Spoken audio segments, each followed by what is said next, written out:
That's the big thing, is you have less certainty, more volatility, and markets don't like volatility. And I think if we knew what the tariffs were going to look like end state, and Trump said, that's it, I'm done with tariffs, we're not dealing with them anymore, it's going to be 10% or 15% or 20% across the board, nothing else, but we know that, we'd be in a much better spot today. Welcome to the Risk Reversal Podcast. I'm Dan Nathan. That's Guy Adami. Yes, I am. That's Michael Contopoulos. Love Michael Contopoulos. He is the Deputy Chief Investment Officer at Richard Bernstein Advisors. Michael, welcome to the program. Thanks for having me. It is great to have you. I mean, you've been on Fast Money now for the last few years, probably longer than that, and we love having you on, especially around the times of the Federal Reserve. But today is a fascinating day, today being Thursday. Jerome Powell and President Trump apparently met in the Oval Office, and there's a lot to talk about. So let's just sort of drill down a little bit. It's clear that this administration wants yields to be lower. I think they somehow think that the Federal Reserve can actually control the yields that they want to go lower. So let's just talk about that. Yeah, it seems a bit odd that President Trump is trying to influence Powell to cut interest rates when he wants the 10-year to be lower, because the Fed doesn't really influence the 10-year at all, as we all know, right? I mean, they influence the front end, and what drives the back end are growth and inflation expectations. So if you cut interest rates and growth and inflation expectations are strong, then what's going to happen? Long end's going to go up even more. And that's exactly what you saw in September of last year before the Fed cut rates then. You've never had a Fed cutting interest rates during a profit acceleration, and they did that. And the 10-year went from, 3.6 to 4.7 or whatever it was. So where does it go from here? I'm one of the few people that still think yields are going significantly higher. The TLT is going to trade down to levels we saw in October of 2023 and probably lower than that, which suggests we approach 5% at some point. I think in the somewhat near future. There's been this tug of war at 4.5% for whatever reason, but to me, it just feels as though the forces at work for higher rates are more powerful than the ones for lower rates. Guy, I tend to agree with you, certainly over the medium to long term. I think we're going to see lower lows and lower highs on rates for lots of different reasons, which we can probably get into later in the show, that are more structural in nature, whether it's deficits or inflation. I think near term, over the next, I'll call it 1 to 3 months, that's certainly the risk. You had this event in 2022 when Liz Truss in the UK cut taxes, the gilt market blew out. She did that, of course, in the context of high inflation back then. And you actually have a very similar setup today. You've got a situation where you've got tax cuts coming at the time when you also have tariffs and potentially higher inflation. And you've got, internationally, no one wants to own our debt anymore. So you could easily construct a scenario where the top blows off on the 10-year and you go back up to 5%. There are competing forces against that because I do think growth is slowing. Right. And so the question is going to be, who steps in at 4.7 or 4.75 to catch that falling knife before you go to 5. And that's really the next resistance level, is up around 4.7, 4.75. Well, let me ask you this. Do you think Treasury is having backdoor conversation with the banks saying, if the Chinese aren't going to be the sort of the buyers of this thing, you have to sort of step up, which would be normal, I think. It's not out of the realm of possibility, but I think at some point the market sniffs that out as well. Yeah, I think that's probably right. There's only so much that the banks can really do. I mean, you do have to have that conversation for market function purposes, if nothing else. But at the end of the day, it's kind of once the ball gets rolling, once the genie's out of the lamp, it's hard to kind of bring that back. And if you get the Chinese and the Japanese selling our treasuries, there's only so much that the banks can really do. All right, let's talk about inflation expectations, right? So if the Fed didn't have to contend with the uncertainty about a protracted trade war, do you think they would be closer to cutting interest rates because they can? And we have this debate all the time, right? So back in September when they cut 50 basis points, they were worried about an employment market that might have started to soften a little bit here. And now, we have data going now for 6-7 months since then or so, and it doesn't seem that fragile. We know that the government was doing a lot of that hiring. We know that that's kind of pulling back a little bit, but just curious how you think about that, because, we have a market here in the 10-year. It's kind of like 4 at 5, right? And at 5, some folks get nervous about equity valuations, about growth, that sort of thing. At 4, you could get there for a whole host of reasons, right? Because they can or because they have to. Yeah, so I think that's a really good point about last year when they cut. Objectively, the hard data was weaker going into the cut last year. If you look at like July and August of last year, you look at PMIs, industrial production, just look at most of the hard data, it was pretty weak. And of course, you had already tripped the SOM rule and employment was going up. I don't think they actually should have cut, but I can understand their case for cutting in September. Today, it's a little bit of a harder sell in my mind. And I think tariffs, you can't really just strip out tariffs, right? I mean, tariffs are here. Whether it's 18% weighted average or 10% or 30%, they're here, okay? So I don't think you can just say they don't exist. And I think the Fed's going to take a really hard approach to that. My guess is if you get a cut between now and September, which I don't think you will, it's going to be a token 25 basis points for the market, give them a gift type thing. It's not going to be the start of a new cutting cycle. I think they need demand destruction to help them with the inflation mandate.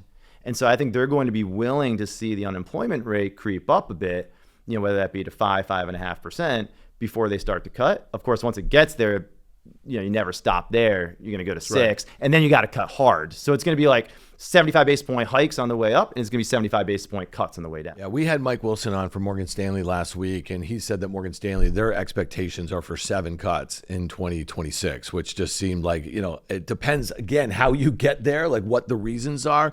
But when we go back to September, we talk about the long and variable lags of monetary policy, and you just said, well, maybe they give a gift, right, of 25 basis points. Have you seen what those 100 basis points in cuts late last year, what has it meant for the economy? Is there a way to kind of like put your finger on that one way or another? Yeah, I mean, I don't think it did a whole heck of a lot. When the market was pricing in a ton of cuts for 2025, right, you did start to see, reasonable economic growth, but it wasn't like you saw, animal spirits or anything of that nature.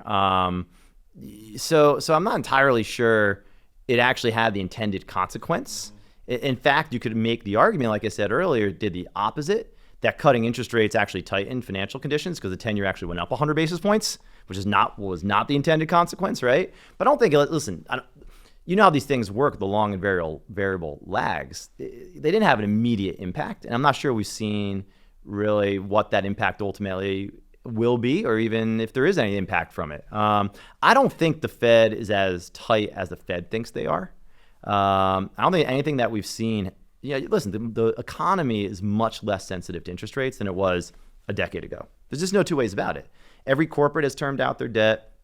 Every, household balance sheet was repaired after COVID, until recently, when floating rate debt has become a bigger issue and you're starting to see private credit markets, which is a whole nother issue, right? Private credit markets seeing 4 times the defaults in private credit than in public credit. But that's a more recent phenomenon. Until recently, the floating rate debt even wasn't an issue.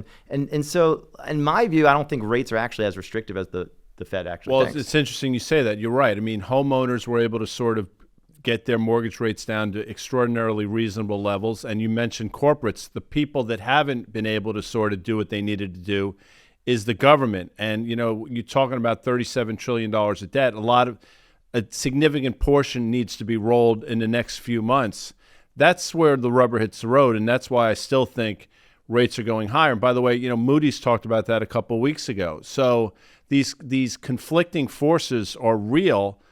I think the force of debt, deficits, demand sort of override everything else. And the question then is, what's the point where the market starts to care? Because clearly the market doesn't care here. Yeah, well, just to hit really quickly on the rates, you're starting to see that in Japan, right? 100%. Where the auctions are just, they're just not good auctions. And now all of a sudden, you're 3+% on the 30-year, 1.5+% on the 10-year there. And the same thing can happen here without a doubt in terms of the demand side, just not matching supply.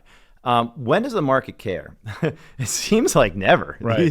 But obviously there's a tipping point. I think part of that tipping point, for what it's worth, is speed in which you get to a certain level, right? Like if you go to 5% and it happens over the course of a week, that's very, very different than if you go to 5 and it happens over 6 months in the context of pretty strong economic growth, strong earnings growth. That's a completely different scenario. The markets, all markets, hate volatility and uncertainty. And so anytime you have high volatility, whether that be rate volatility or equity volatility, markets are going to price in a higher risk premium for that. So what I think is, A, depends on how fast you get there, and B, depends on what's happening in the macro environment. Are earnings slowing? Are they accelerating? What's the unemployment rate doing? But ultimately, for me, on the equity side, it comes back to earnings. You mentioned Japan, and indulge me for a second, because it was August of last year where obviously we saw a huge move in the volatility index. We had that huge downdraft in the equity market here on the back of that whole yen unwind trade. Yeah. And dollar yen got it significantly low over the next couple months, rallied all the way back, and now here's the dollar again sort of faltering against the yen. There have been periods of time where it's rebounded, but it feels as though we're looking to get through 140. You mentioned they had the worst auction since 1987. Still, I think, either the third or fourth largest economy in the world. That's a bit of a cautionary tale. How concerned should we be here for our equity markets, if at all? I mean, I think it's pretty reasonable to be concerned, and that's why we've taken a pretty cautious approach at our firm. So I think it's definitely reasonable, and you can easily see another sort of carry trade unwind that affects risk assets in the U.S. I think that's entirely plausible and one of the many risks out there. Absolutely. All right, so talk to me like I'm an idiot. Guy knows this stuff. So when we think about what happened in the first week of August, the stock market here in the U.S. had already kind of turned lower, right, for a whole host of different reasons. We were getting through the bulk of earnings season, and maybe there was some sort of trepidation that we're seeing earnings growth slow a little bit into this year, and we'll talk about that in a second. But why does the unwind of the carry trade, okay, and we get it, I to some degree, like you take what you're given in that trade and then you invest it in higher yield assets. How do we find ourselves, let's say 10 months on, that we could have a similar sort of volatility in and around an unwind? Where did it just go back on? You know what I'm saying? Yeah. After a short, just explain that to me and our listener a little bit, because it's not something that's on the tip of my tongue, but I'd love to kind of get a refresher as we head into the summer again. Yeah, I mean, I think there's two things. You kind of do constantly have that trade being put back on, number one. So you got kind of it's constantly rolls, right? So you get in the carry trade kind of keeps coming back. But the other thing was you had that unwind, but it wasn't like gone. You still had carry trades on, getting rolled forward, carry trades on, getting rolled forward. So like it's still there. It's still present, And what you worry about is just the sell America trade continuing on, right? And that happens in the context of higher rates, right, in Japan. And so if you got higher rates in Japan, you're repatriating that cash, you're selling U.S. assets, that carry trade's still there. I mean, it's probably not quite as big as it was in August of last year, but I don't have the hard data, but it's probably nearly as big as it was. So, okay, let's play that out a little bit, because for the first time in my memory, we saw a steep decline in the U.S. dollar against just about every other currency out there on the back of yields in the United States going higher. Janet Yellen talked about that on one of the Sunday shows a few weeks ago. Historically, that's problematic for countries. United States has really never had. We're dealing with it now. So you just talked about the U.S. trade, sort of the American exceptionalism trade sort of going away in the form of a number of different things. But how concerning should that be? Because I know a weaker dollar is, listen, they won't say it, but when you're $37 trillion in debt, one of the ways to get out of there is you grow your way out, which is not going to happen, or you devalue your currency your way out. And that's what they're trying to do.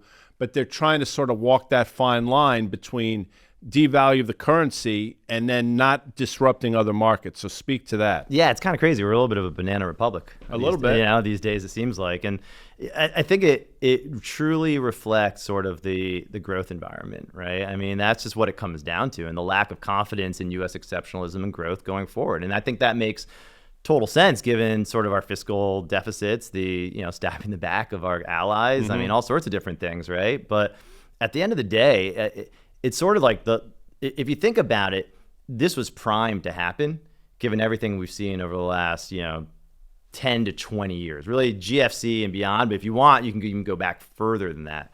And so, I think it's only due, right? A new cycle is starting. And during a new cycle and a new regime, you usually have some sort of disruption. In this particular case, the disruption is the world telling us that the U.S. has real problems. You know, it has problems on the debt side. It has problems on the inflation side. It has problems on the growth side. You can't grow yourself out of it. You can't inflate. Maybe you can inflate your way out of it, but that doesn't necessarily seem to be working either. So I think it's a real big signal, a real warning sign for the next decade, probably. Yeah, and we keep hearing that the American exceptionalism going away, and you use the word regime. I think it does have all those problems that you just mentioned have been around for a while, right? It is kind of poking the bear a little bit. One of the things that I've taken a lot of issue, and who the hell am I, but a lot of other folks that going after Canada, Mexico, and the EU first seemed a little odd, right? And especially if China is the problem for the rest of the world, right? And we are the standard bearers for the rest of the world. And, the other thing is, rather than doing what they did the first administration, going after the tax cuts first, which gave a tailwind to the economy, to the markets, and then they focused on trade, that might have made a bit more sense. But again, who are we to say that? So now let's talk about where we are.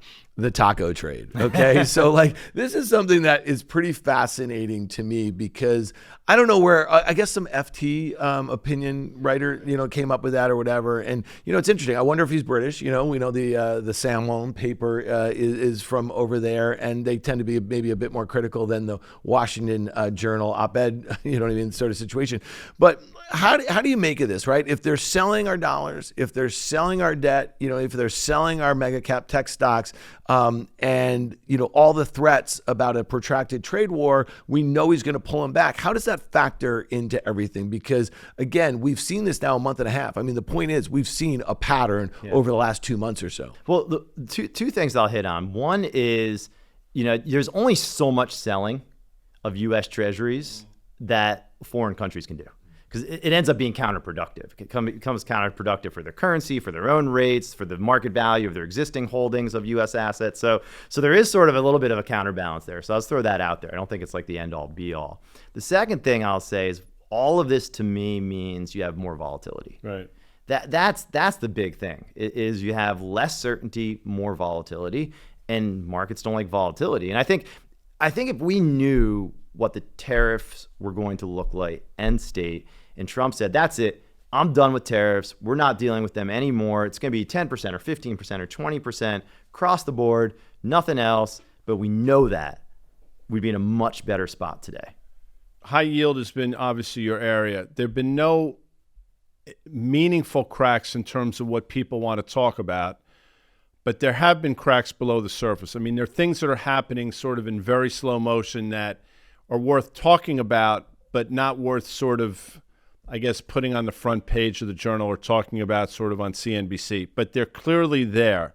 It's just a question of, when do the cracks or when do the fissures start to open up a little bit more? So what are you seeing on the high yield side that either concerns you or sort of gives you some encouragement, I guess?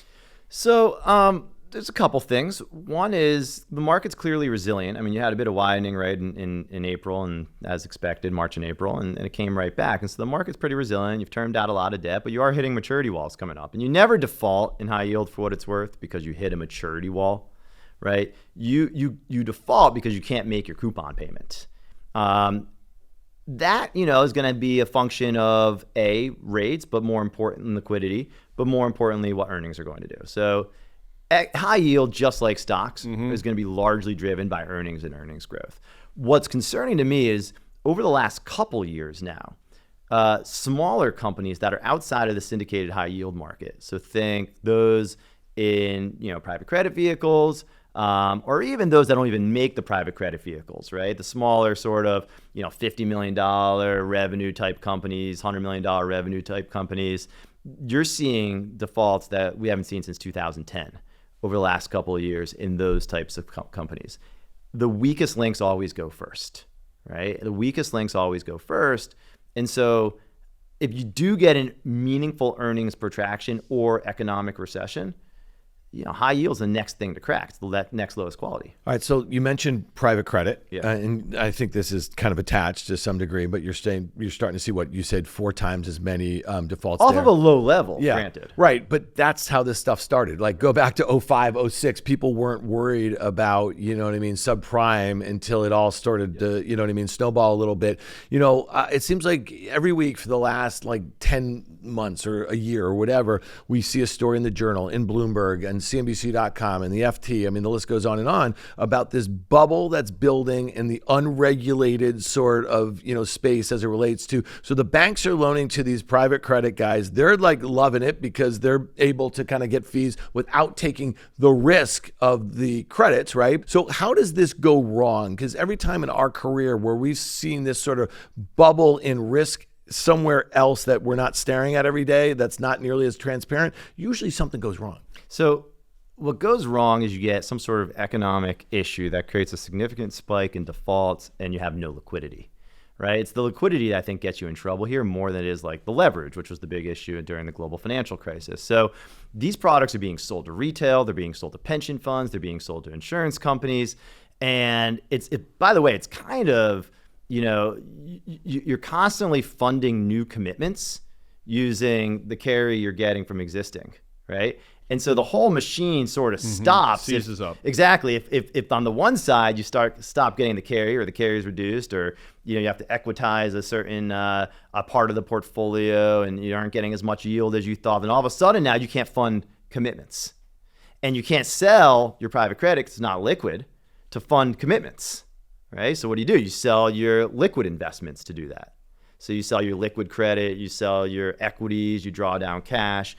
And you can definitely create a scenario where that gets big enough, where it creates a lot of forced selling in the things that are liquid. And that's how it bleeds through to sort of the more traditional markets. Yeah, and that's, I think, if anything keeps like the Federal Reserve and those people awake at night, it's events like that, what you're just talking about. It's sort of liquidity event and the grinding of the gears, which, that's the scary scenario out there. And it's not necessarily the likely one, but you're right. Things are pointing in that direction. And you mentioned the defaults you're seeing. I mean, just on the consumer side of things, you're seeing 90-day delinquency rates at levels we haven't seen in 15 or 16 years, very quietly ticking higher that nobody's paying attention to. What people are paying attention to, a lot of these international markets, and you've talked about this as well. I mean, to the extent that the U.S. might be a scary place, I mean, Europe's been a great place, and some of these developing countries, Brazil, for example, getting off the mat. So speak to that. Yeah, I think there's two ways to think about this. Again, I always throw the secular versus the cyclical because I think it's important to think, as we're going through this regime shift that I mentioned earlier, what's going to be the next big 3, 7, 10-year trade, if you want to call it that, versus, okay, I've got 6 to 12 months, right? What am I going to do then? It could be completely the opposite. So on a longer term basis, on a secular basis, I think international is going to thrive. Not to say that parts of the U.S. aren't going to thrive either. I think you can see value do well. I think you can see middle America industrials do really well as you sort of have the onshoring and reshoring. But I think big picture, whether it's Europe, who needs to be more self-reliant, probably increases fiscal spending over the next decade, whether it's emerging markets, which are going to be commodity focused, in some areas maybe even a bit tech focused and otherwise focused, I think they provide a big opportunity. Near term, it depends on where we're talking about. You have the beginnings of a global earnings slowdown. And it's not just a U.S. phenomenon. It's Europe, it's Japan, it's emerging markets, it's China. Everywhere earnings are slowing. So emerging markets typically are not going to do well in that world, right? They're high beta, they're highly cyclical. That's probably not the place to be over the next 6 months. Europe's higher quality. Europe and UK are higher quality. So, we're fine there.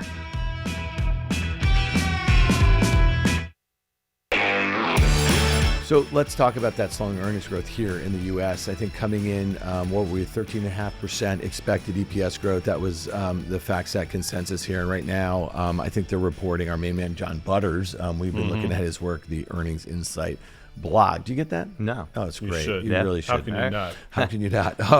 And right now, it's expected to be like 9%. So let's think about this, okay? So we're halfway through the year. We just got through Q1 earnings. We heard a lot about Q2 guidance, which wasn't nearly as bad as a lot of people thought it would be. So if we come in at 9% expected growth, is that so bad? You know what I mean? Like, what's the average? I'm not trying to pick you off here, but the average, over the last, let's call it 30 years, it's probably, I would say mid to high single digits. Does that make sense or something? The average is tough because you've had some big cycles, right? Yeah. I mean, so that's post-COVID, you had crazy, post-GFC, you had crazy. But yeah, sure. Let's call it mid high single digits, low double Right. digits. So is that a function of strategists a little too geeked up last year, or is it that we really are slowing, off of a 14% down to 9% or so? So let's go with our earnings estimates. Yeah. So we model out sort of where we see earnings over the next 9 to 12 months.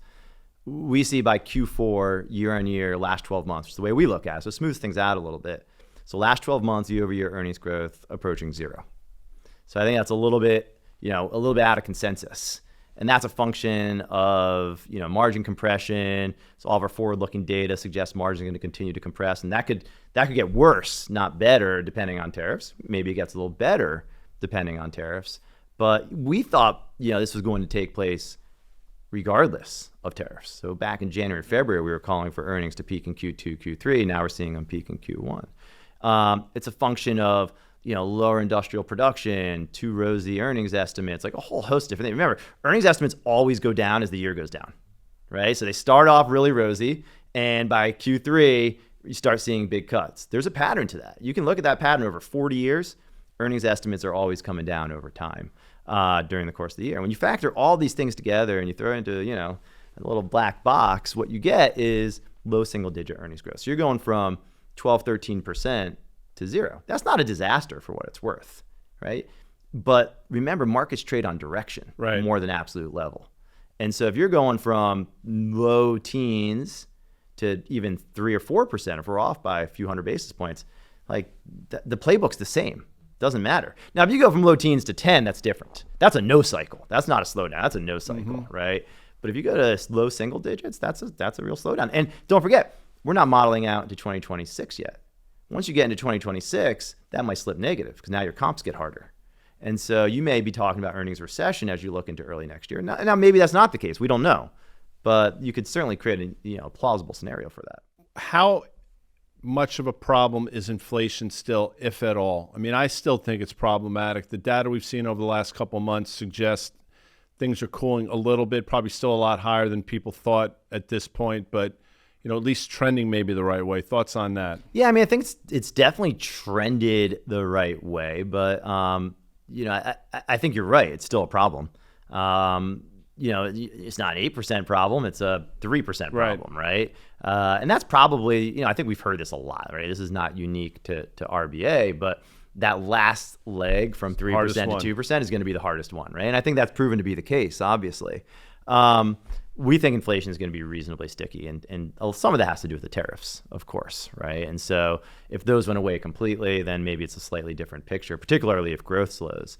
But yeah, and that also leads me to another point, which is if you've got declining earnings growth, sticky inflation, the stagflation calls are going to go through the roof soon, right? I think they're definitely going to go through the roof. But every cycle has a period where it appears like there's stagflation. Well, that was going to be my next question. On top of that, and since you brought it up, the final piece to that stagflation puzzle is the employment picture, which you sort of addressed earlier, but drill down a little bit because you mentioned the Somme rule being triggered last year. She walked it back, by the way, in the month in the aftermath, but it's out there. It feels as though we're just setting up. All the underlying, the jolts, everything you look at suggests the unemployment rate's going to start to move, and once it does, and you sort of said it. It's sort of escape velocity. Once you think you can control it, you can't. So speak to the importance of that in this whole pastiche. It's really important. Today's claims data wasn't particularly good, and continuing claims haven't been great. If you look at the continuing claims, they're worse than the initial. I think joblessness or unemployment is the linchpin of everything at the end of the day, and it's always the last to go. The problem is if you're realizing, I can speak to this because I own 2 coffee shops, as you guys know, right? And so you've got choices to make as your input costs are going up. You either shrink your margins, or fire people, pass it to customers, or fire people, or some combination of all three. And the reality is 90% of businesses are going to do some combination of all three. We'll take a little bit of a hit on margin, we're going to give a little bit of a price increase to our customers, and we're going to fire employees. Or at least not hire employees, right? And at some point, that's going to come. It's going to come home to roost. And so it's always the last thing, though, because the first two are really easy to do, right? I'll change your menu, and eat your margin, and that's fine. And then it's employment. And so that comes, I think, later this year. we may already be in the beginning stages of that, given the claims data today. We'll see if that continues. So you mentioned this, stagflation. And I've been in the business now for, since the late 90s. We really haven't had a stagflationary period. And, there's a whole host of reasons, right? When I came in, I was a bull market baby. All we wanted to do is focus on internet and fiber and all that sort of stuff. And there was meant to be this kind of deflationary force. And we were having conversations about what does it mean for the employment picture and the like. And I, flash forward now 25 years, we're having those same conversations about generative AI. But when I think about like let's work into some disruptive technology in here, because stagflation is one thing, okay? And again, I just said that we haven't really seen that, but then you have this counterbalancing sort of thing of higher productivity, possibly. I know that, maybe it leads to job cuts, but we can use that ATM example from 50 years ago, that sort of thing. So just help me think about, like, we're in this phase where there's a lot of economic uncertainty. It's not something that a lot of market participants or even consumers or businesses have had to deal with. And then on the flip side of that, you have one of the biggest narratives that have been driving, market gains for the last 2.5 years. And it seems at some point they're going to smash into each other a little bit. You touched on so many of my favorite topics in there, and whether it was advertent or not, or inadvertent or not, I'm not sure. Number one, you just compared worthless cable in the ground of 1999 and 2000 to AI, which so you saw where it's going. That's a separate conversation. Which I love, by the way. Listen, AI is going to be transformative, just like blockchain may be transformative. Sure, I don't think crypto is, but maybe blockchain technology is. The internet was also transformative, and so were cell phones. I remember the internet was supposed to be massively productivity enhancing, and we've gone through basically since the advent of the internet, massive productivity declines. And so whatever happened with that, I'm just not convinced that these things ultimately play out the way that investors. The technology can be amazing, 100%. But it doesn't have to mean that it changes the way our economy works from here on out. Even if it does change the way the economy works, it doesn't necessarily change what you should invest in terms of stocks long term. Remember, return on capital is always greatest where capital is scarce, not where it's most plentiful. So if everybody's, listen, if you want to be, a financial advisor, right? You don't want to be a financial advisor in a town where one person needs financial advice and you got 10,000 financial advisors. You want to be the one financial advisor in a town of 10,000 people who need financial advice. And so that's where your return on capital is going to be greatest, right? Building a business. It's the same thing about stocks. If everybody's rushing to AI, then how can that logically be the best investment long term? It can't be. Yeah. So you don't think that technology can disintermediate some of the fears about growth in the like? So I think probably on the margins, maybe, right? But listen, if you're going into acceleration, the economy is going to accelerate with or without AI. And if you're going into deceleration, I think there's going to be no outside force like AI to stop a deceleration. That just doesn't make sense. Yeah, there's going to be one-off situations. I mean, Guy keyed on this last year at one point where, Walmart saw a reacceleration in the retail business, and they were basically talking about investments that they've made in generative AI. And it was logistics, it was, targeting and the whole. But then there was this other scenario where Klarna, okay, this is this, fintech lending company or whatever, and they were telling a story before they were meant to go public. They pulled the deal because of market volatility and the like here. But they said, we cut 700 jobs in customer service because of our investments in general. Well, you know what they just did like a month ago or so? They said, that was wrong. We had to hire all those people back. So it's going to be fits and starts a little bit on that front. I think it's going to be, listen, I'm not an AI expert, so who am I to say? But I think it's going to be more of a tool that's used, right? And you're still going to need people to manage what comes out of that tool. I mean, I use AI all day long, but I use it to augment my job, provide me with answers. And I understand that's a very intelligent assistance. I think that's turn the AI around. And listen, it for every job it destroys, it may create 2 others in other areas of the economy that we're not even fully aware of. So I don't see it as a job killer. I don't see it as a massive productivity enhancer. I see it just as another cool technology that's going to certainly affect the world, but is it going to be so transformative that the economy's never, go down again, or have massive unemployment because of it, or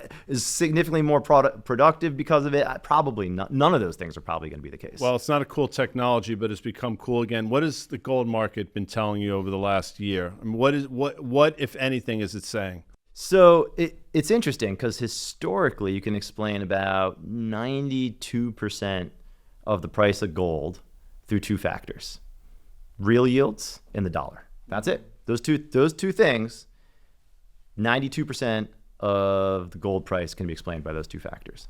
One other variable is the other 8%, uncertainty. Uncertainty is the other 8%. If you actually bring up an uncertainty index versus gold today, they're perfectly correlated. There's several of these uncertainty indexes out there, right, that are produced.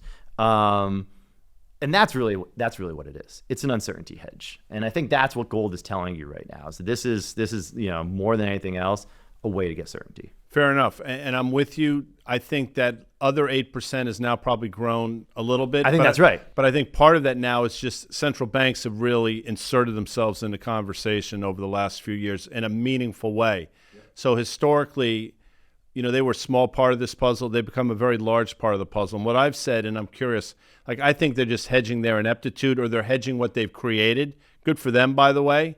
But there is something to that as well, I think.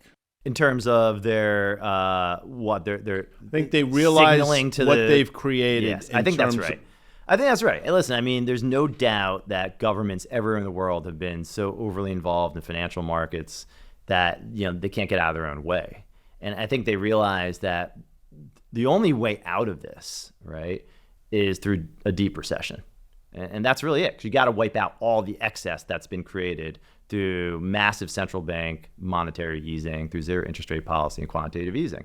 And so, I think if you're a central bank and that's the only way out, you protect yourself. And gold may be one of those areas. I think that's totally reasonable. So I got myself in a little trouble on Fast Money the other night. We were talking, and as I will do every once in a while, I just said, we have recessions every 6 to 7 years on average. Not everyone anymore, jumped on. Yeah. Well, they all jumped on me, man. Don't look at me. You know what I did? And you know what I did? I went to the Perplexity, and I said, how many recessions have we had? And and said 12 since 1945. Don't we often quote the post-war? So I did 80 years. Yeah.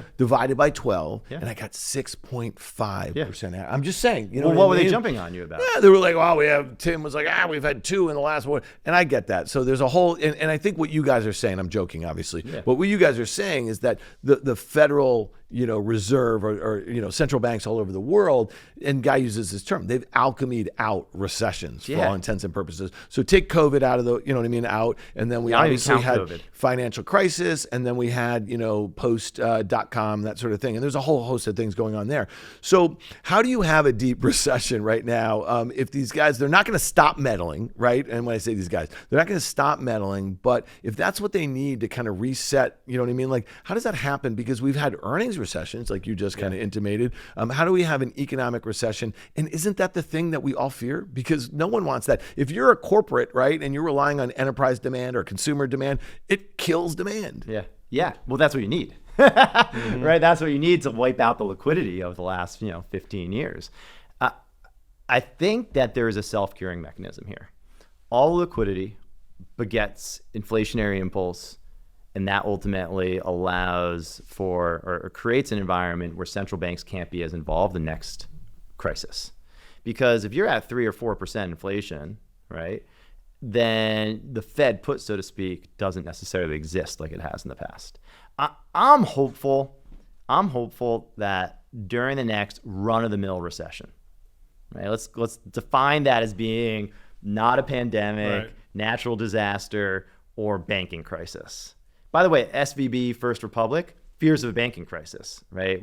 And so they just liquidity comes into the market. There was no clearing of that. I would have been the most. So I used to work with I wonder if he listens to the podcast. Wouldn't surprise me. I used to work with this guy at Anchorage, and one of the smartest, most brilliant investors I've worked with.